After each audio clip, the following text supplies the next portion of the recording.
Hi, this is your Textile Entertainment TV and I'm Darya, a surface pattern designer and artist, both traditional and digital.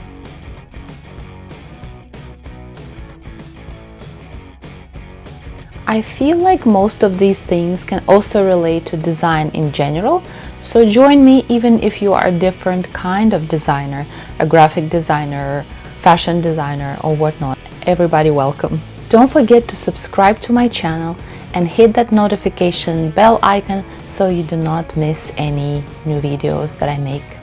And now we're down to number one, the worst nightmare of any textile designer or any designer at all. Are you guys ready?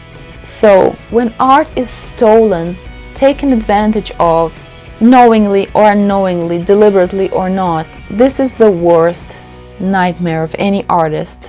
But again, it's definitely not the end of the world, and it's very common. Unfortunately, it's more common than we would like it to be. I have read, I read several design communities, many design communities, some of them in English, some of them in Russian, because I'm a native Russian speaker. And I've read so many sad stories from different artists, sometimes very established artists, who share their stories with disappointment. Art is stolen on Redbubble, on Etsy a lot. Etsy is notorious for that. Even from Spoonflower, Pinterest, Etsy, Getty Images, and so on and so forth. Shutterstock. Honestly, it can happen to anyone. It can happen with any piece of artwork. And I read a piece of advice back in the day where an artist said, just sort of be prepared that your art will get stolen. It will happen and you need to be ready for it. Just the other day, I saw this story on Instagram of an animation artist who produces beautiful animated clips which are like 5 seconds long. They will be like a cozy room illustrated with little like a teacup and some steam, and it's just cozy. There's a cat, there's a little bit of movement, like the curtain is moving in the wind. Beautiful, beautiful pieces of artwork. And she shared that she found out some people took her artwork, cropped out her logo, posted videos on TikTok with her artwork. Artwork is not necessarily flat. 2D, it can be 3D, it can be videos. And she was so frustrated, she was severely depressed, and she stopped making artwork for a while because she felt so helpless. There is another story that I read, quite a big story in the Russian design community.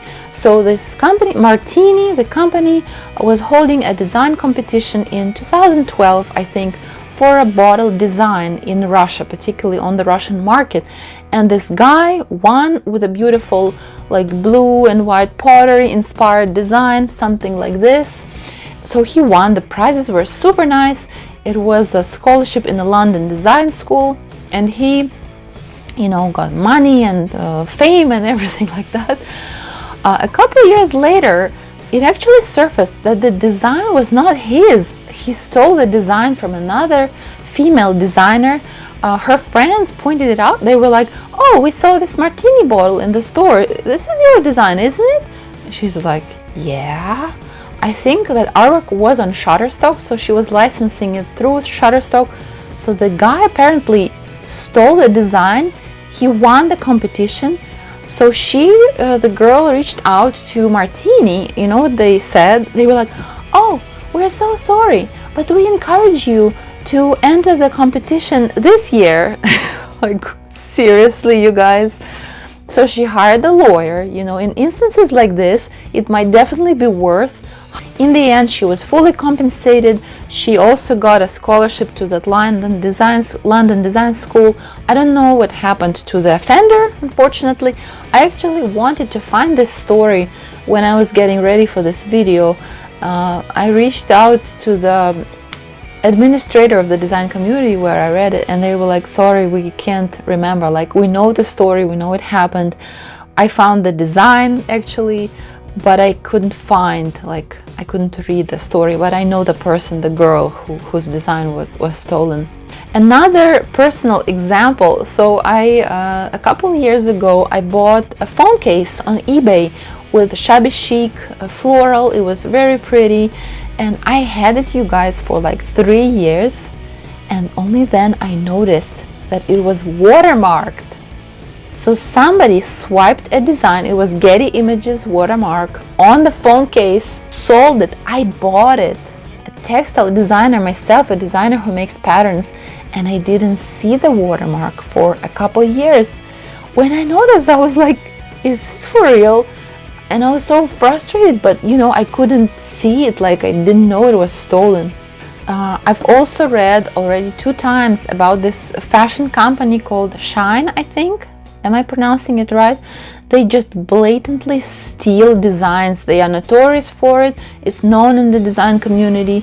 So one of the most recent ones was this watercolor artist from the United States, from New Mexico.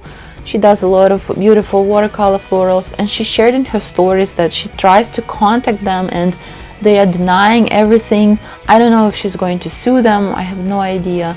So the big question, what can you do? How can you protect yourself from your designs being stolen? The quick answer is there is no way to fully protect yourself, unfortunately. It doesn't mean that you have to sit like this and not do anything. Some artists get so frustrated, and I also read it a couple times in the design communities. People say, I stopped making artwork, I stopped posting artwork online. I think it's not the way out, because you are hurting yourself first and foremost. There's so much joy in creating artwork and sharing it. It's like you are taking this life from you. You're taking the joy of creation from yourself. So what can you do? Number 1, watermark your art. If you are posting it online, put your logo somewhere in the center of the design. I heard this tip from a designer and illustrator, Marwin. She has a Skillshare class, that's where I heard it. Previously I would be shy and put my logo in the corner. Now I put it in the center of the pattern, because she said if it gets stolen, there's a chance that the thieves will just reproduce it with your logo. So at least you get some credit, at least something better than nothing. Number 2 tip is upload lower resolution. Do not post 300 dpi on Facebook, Instagram. It's not necessary. When I was in college, they recommended to us to do 72 dpi. I think it's a little bit low sometimes. Maybe do 100, 150, but again, be careful. Do not include the full repeat. If you are posting a stepped out repeated pattern, try not to include the repeat. Or you can also rotate it slightly when you are filling it in Photoshop. Rotate it a couple degrees so it will be skewed. It will be more difficult for the offenders to crop out your repeat tile. So I personally registered my trademark for my company, Pattern Talent by Darya, Karenski. Again, it's an extra level of protection. It definitely does not guarantee anything. My art can still get stolen, and I do have one experience like that. I will talk about it in a second. So another piece of advice is educate people that they cannot take artwork from Pinterest. That's what I'm doing, right? I'm constantly yelling artwork belongs to artists. You cannot take people's artwork. It's like taking property, taking people's photographs. So photography is also a form of art. I saw this one thing some people also do. People who do this modern illustration. So artists like this constantly have this problem. People take their art and get tattoos with their art without permission. So they have created a page on their website where a person can buy a tattoo ticket. So you basically pay $40 to an artist out of respect. So you pay them to use their artwork. Or it also happens a lot with nail design. I've read some stories where people are like, this person just took my drawings and she is a nail artist. I mean, if you're a nail artist, you need to make your own artwork, right? She just took it and she posted yay, this is so cute, I took this and this artist's artwork. It's kind of cool that you mention the artist, right? But you should have asked beforehand.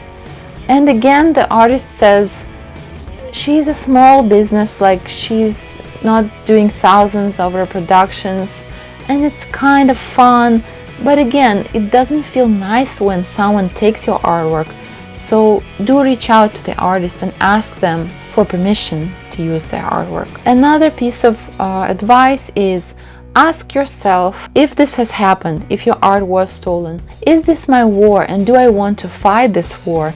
Because some artists, what they do, they will do a reverse search on Google. They will search with Google Lens and look where their artwork is. I think this practice has both advantages and disadvantages, because it's kind of nice to know if your artwork was stolen, but at the same time it's so frustrating. And sometimes, in so many cases, there's nothing you can do. Like if it happened on Etsy, you can reach out to Etsy and Etsy will take down the offender's stolen artwork. If it happened on Amazon, people say it's really difficult to reach out to Amazon. Sometimes they will, delete it, but then there will be like another store newly created with the stolen artwork. So I promise to tell you guys about my own experience. I did find, sometimes I go and search my name. I want to look how I come up and search if people are Googling for my business. And I do in incognito mode. And I found some company, I think in Germany, they're selling mugs with my cat design. They might have purchased this design with an extended license from Shutterstock. I do have a small Shutterstock portfolio. So again, I don't know, maybe they stole it, maybe they didn't.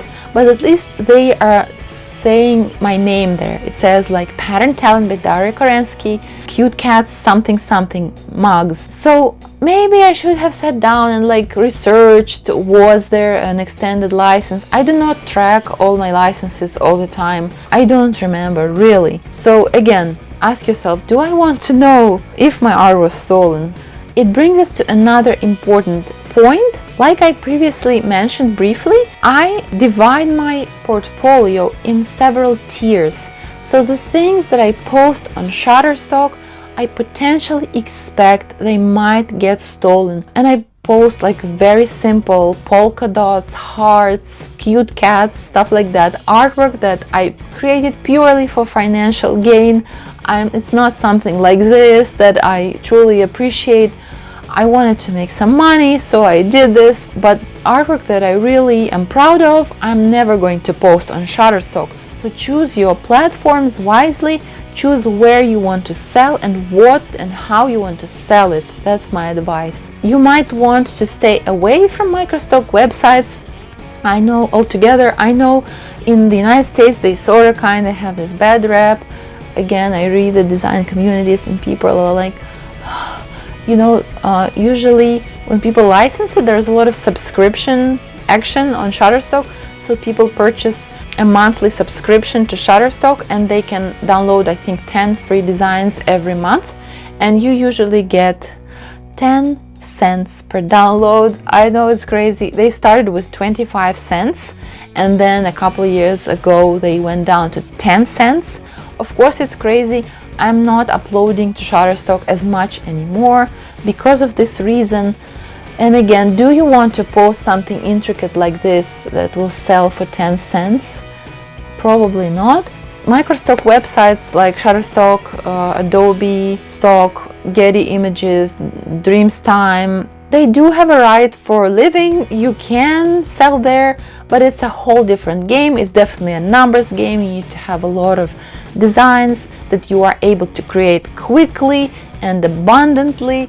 So maybe that's a topic for another video if you guys are interested in this. So a lot of things to consider. I'm curious, do you guys agree with my rating?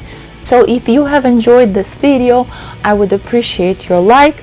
Please subscribe to my channel, follow me on Instagram, pattern_talent. Check out my spoonflower shop, check out my silk scarf shop. I'm currently working on expanding my different products. I will also have other stuff. Check back soon, not just the silk scarves. And remember, textiles are everywhere.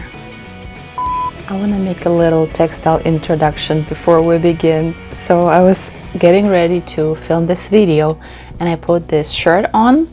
Nice chambray fabric. Chambray is both the fabric and the color, but there is no way to put on a microphone here. Usually if I have a button-down shirt, I'll pin it on one of the sides of the shirt, but here was like here, and the microphone was constantly falling down.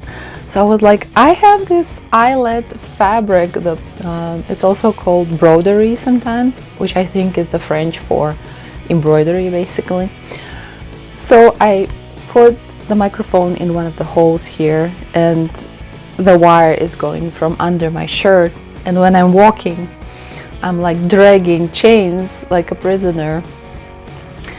Textiles are everywhere, you know, work with what you can, do what you can with what you have now, right?